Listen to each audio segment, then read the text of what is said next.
Hi, everyone, and welcome back to season 4 of Stand Up and Stand Out. I'm your hostess with the mostest, the Nikki Green, and we are mixing things up this season. With my new book, Chameleon Mindset, launching, I want to share more of the book's concepts with all of you. I have also been blessed to expand my network throughout the podcast community and to other inspirational speakers. I want to bring more guests on to discuss these important topics together, so we're going to mix it up, no more interview format, and we're going to have some fun. So next up, we're going to do a few fun episodes. Hope you enjoy them. And don't forget to give us a like, a follow on your favorite podcast platform. Hi, everybody. This is Nikki Green. Today, we have a little bit of a different show for you. I'm going to be in the hot seat this time.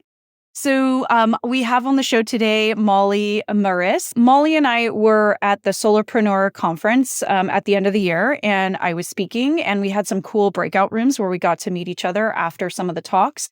And every one of the speakers, like most times, there are some VIP giveaways, and Molly won a VIP giveaway to have 1 hour of business resiliency coaching with me.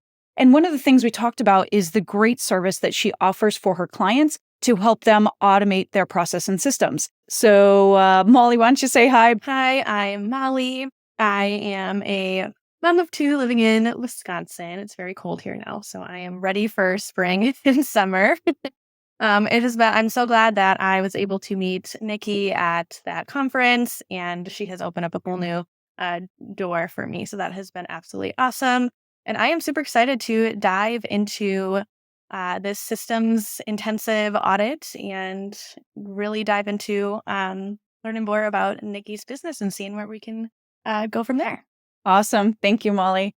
Yeah, Molly is a super passionate entrepreneur. As you said, you're a girl mom. She works a lot with mom entrepreneurs, which I think is fantastic because there's so many people trying to get out there and start their own businesses. And maybe they're passionate about the topic that they're working on, but they may not know the process and systems as well. And so from virtual assistant to online business manager to chief integrator and many more in between, Molly has successfully helped mompreneurs build and operate their businesses efficiently. And she has a passion for doing this, automating process development, workflow mapping, all while keeping things simple. So I'm glad to have Molly help us do that here today. Happy to go into actually like the backstory of the systems intensive process and why it's so important. So after working with so many different businesses, other different moms, and they all had a very unique style. So I've got to see lots of different things in the online space. And one of the common themes that I was realizing when I would start to work with these people is one, they would either have a very messy back end of their business that would come in and I would be like, okay, we need to clean this up before we can move forward. So getting people to take a step back and actually clean up systems was an interesting thing that I ran into. And then there's also the other part of it that people were so excited to launch their new offer or launch their new program, but thinking of how it can be sustained was kind of the last thing that happened. So they would launch their program and all of a sudden it's like, oh my gosh, we have all these new clients, but how do we actually manage this? So I have since put together this systems intensive process in really auditing your systems and softwares and how you operate your business so that not only can it be sustainable, but also efficient and optimized and really aligns with how you want your business to work. I think that's great because it really helps combine those things, right? Thinking of it in the ecosystem of your business with a plan in mind. Most of us kind of get in there and we just sort of hack things together, but not with a real plan in mind. And I think that's where you can help and come in. That's why I'm here to help. My next step when working with clients is essentially going through and diving into what is their mission, what's their vision and values. Nikki had awesomely filled out my form with all of this information. So it gave me a little bit of an idea. So Nikki, I don't know if you want to share what your mission, vision, and values are. So for me, I'm here to help young professionals transition into the things that make them passionate. Whether that's a transition in their personal life or transition through their career, I'm helping them through these major life stages. And so there's a lot of thought process going into it and labor intensive to help them find what actually works for them. awesome. I love that. And I also really love your values. Nikki wrote down that her values are uniqueness, happiness, kindness, humility, and resilience. And I think that really showcases who you are and your business. And I think it's important to stay resonant with those too, right? I mean, and none of those things, although, most of us are kind of heart-driven entrepreneurs, it doesn't mean that I'm not here to make money. It doesn't mean that I'm not here to have a profitable business. And it doesn't mean that, I may have to make hard lines in the sand when I don't want to work with a vendor or a client, because there isn't a good match there. So it's about making sure you have boundaries around those values, that just because I am humble in who I am, despite the experiences I've had, or, the values that I believe in, that we can't find a good common ground to work together. So. Yeah, and it also helps you go back to your why and why you're doing this. Because if you create a business that doesn't match up with your why, then you're not going to feel what you wanted to get out of it in the first place. So that's super important to remember that. The next step is actually going through these questions to really dive into what does your business look like? How is it currently set up? What are you using? What does your team look like? Kind of all the things. So yeah, let's dive in here. So I like to start with kind of the easiest one, which is what softwares, what tech are you currently using? Yeah, well, across the business, I have lots of different software. Obviously, having been in Silicon Valley, I'm very tech savvy. So the core of the business is always a CRM, your your customer management system. And so right now for our contract management system, we use Keep. Keep also allows us to do our marketing, so our email marketing, our text marketing, so that we can continue our outreach and inbound sales and leads generation through different events and things that I'm going to. So that ties closely to speaking events that I go to, as well as being able to utilize the podcast as a lead magnet. That's kind of the big one right there. Around most of that, we're using, Google Docs, Gmail, all of those things for document sharing, either within the team or to vendors. For the podcast, we use Riverside for recording, which we're on here now. We use Descript for our transcription and a little bit of the sound and video editing. And then we use Anchor to put up the platform. Sometimes we use Audacity and a couple other audio fixing tools. So that way we can correct the audio there. Then the other big thing is social media, advertising, all those wonderful things. Obviously, we talked about email marketing, but I use Loomly to be able to schedule social media posts. What do you use for your website? Yeah, so I have 2 different websites. In the last year, moved over to have a professional marketing person manage the website. Ignite Marketing is fantastic. So they use WordPress for the templates, and then there's plugins to my CRM and other things. My second site is something similar to a Linktree. It's a 360 site. And so this comes from my PR agency, and they help basically create the one link to rule them all. So rather than going to tell people, hey, go to this thing for Instagram and this thing for TikTok, and here's my podcast and here's my book, but at thenikkigreen360.com, where you would have all your links in one place.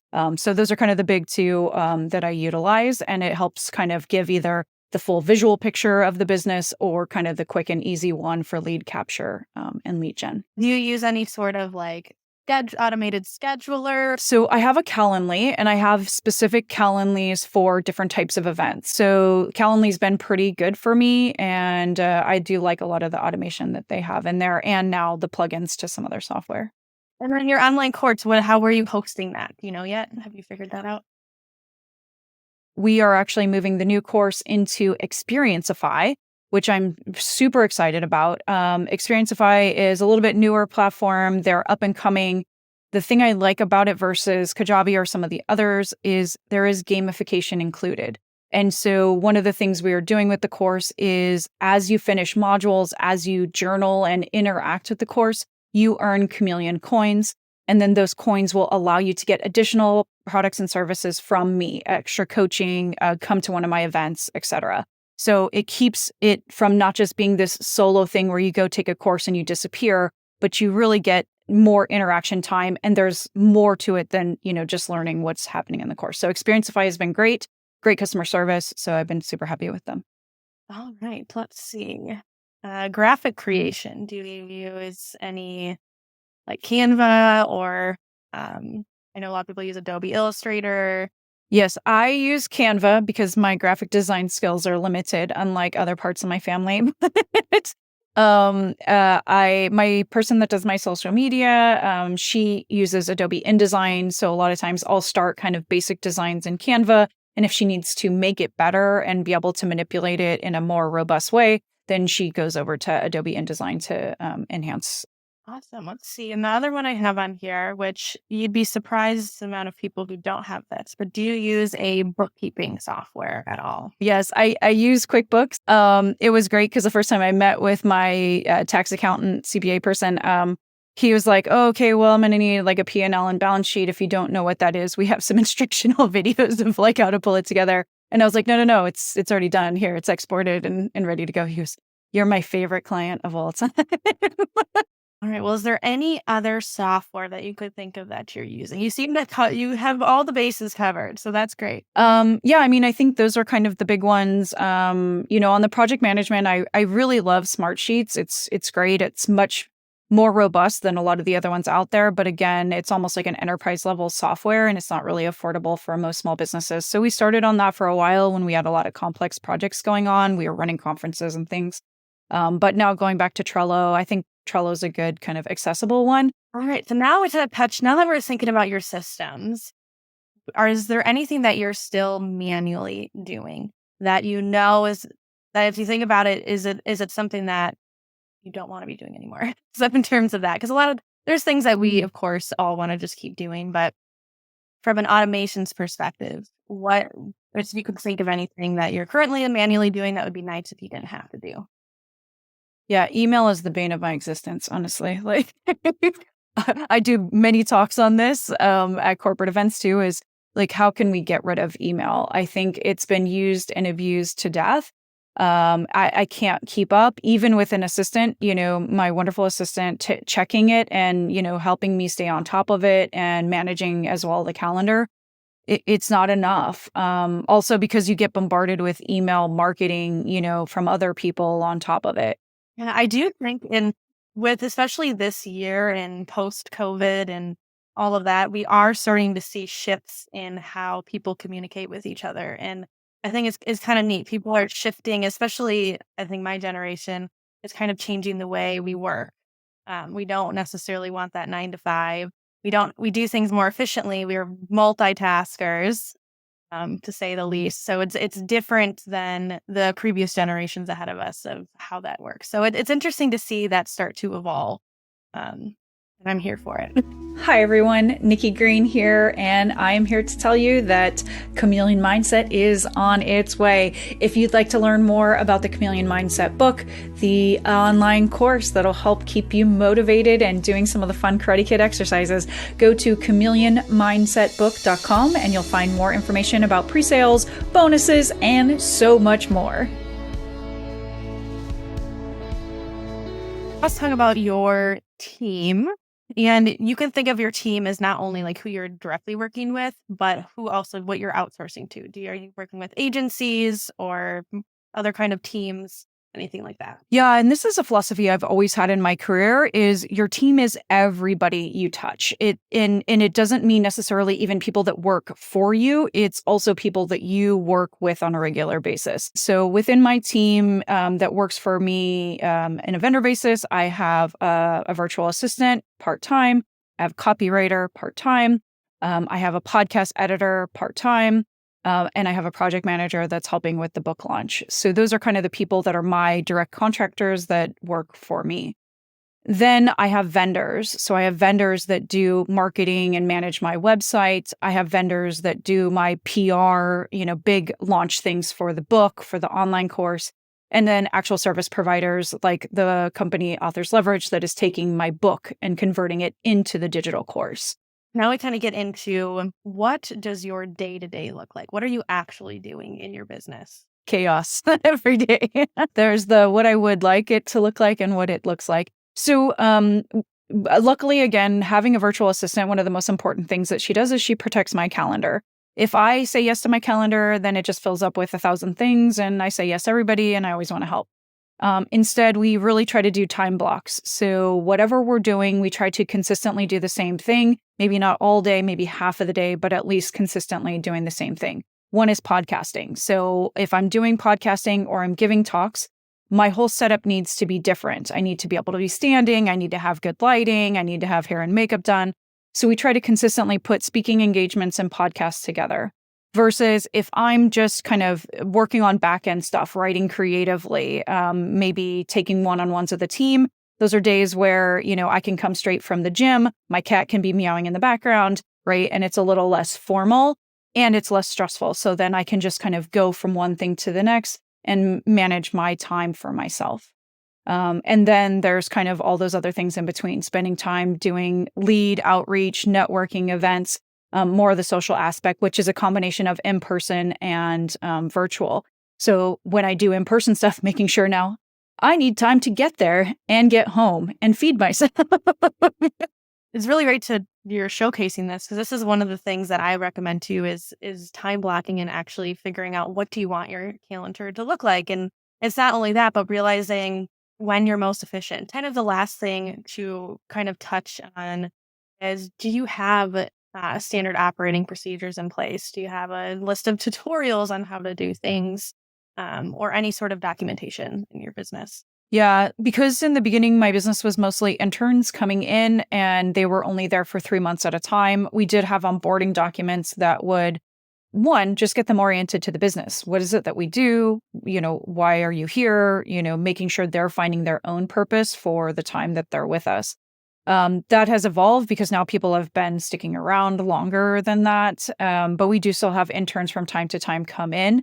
Those probably need to be updated because we have upgraded some of the software and, processes, obviously adding in Trello and stuff with the project management. So one of the things that I wanted to share about SOPs here, when I think of standard operating procedures, I use them in a way to, one, write down a way of doing things, but two, it helps identify gaps. If you are the CEO of your business, you're running your business, your SOPs, you create them once and they're for your team. This is something that definitely resonated with me. And I believe it is a key focus area for people, especially as you're bringing people in. It's more about the agreement of like, what's the quality of work? What's the expectation of things that you want to happen? I'm not telling you prescriptively like, oh, okay, well, precisely at Friday at 5 p.m., I want this done so I can go do the next thing. It's just a general like, okay, here's what the expectations are. And so that way you have a better understanding from the other person of like, oh, okay, I can work within my flexible, work arrangement to meet your expectations and get the work product out that you want. Well, thank you so much for sharing and opening us into your business. So just kind of to point back to the whole overarching goal of this is, one, to really just get that clarity on creating an optimized and sustainable foundation that works for you. So that's why we go through your mission, vision, values. We look at your goals, and then we look at what you currently have, what you like to do, what you don't like to do, what's working, what's not working, and kind of really looking at that as a big picture to decide, okay, is this aligned with you and where you're going? And I'm excited to take all that you have told me and kind of put together a little detailed action plan. I have lots of templates that I will give you. That is fantastic. Yeah, this has been super fun. It's good too. It's a good validation. So sometimes we just don't know like where we might be missing the mark in our business. And I think Molly's process, it's very thoughtful. It's very strategic. It covers lots of bases and there's no fear factor, right? These are just very honest questions and answers so that you can be more thoughtful about your business. So if you're interested in having something like this done, Molly is available. So Molly, why don't you let folks know where they can reach you if they're interested in learning more about your service? Yeah, so you can reach me over on my website, which is just my name, mollymariss.com, or I'm also over on Instagram with my username, mollymariss. This has been fantastic. We'll have this up on the podcast episode. We'll include a bunch of notes and more links for you guys. Molly, any parting thoughts and wisdom to share with everybody before we head out? Yeah, so I would just love to share that overall, when you're thinking of systems, you can really relate that to your life as a whole and how you truly want your life to work for you. And that has always been my mission, is to help people realize what they can do to really create a life under their own terms. And I hope that this has sparked some inspiration and ideas in your head for how you want to move forward and with all aspects of your life. Fantastic. Awesome. Thanks everyone for joining us today for another episode of Stand Up and Stand Out. You know you can catch us where all the cool kids hang out that do podcasts on all the major platforms. And if you want to connect with Nikki directly, you can get a hold of me on my personal site, thenikkigreen360.com. There you can check out my website, you can see any of my new books, you can learn more about this podcast, and follow us on social. Can't wait to hear from you, and we'll see you on the next episode. Bye.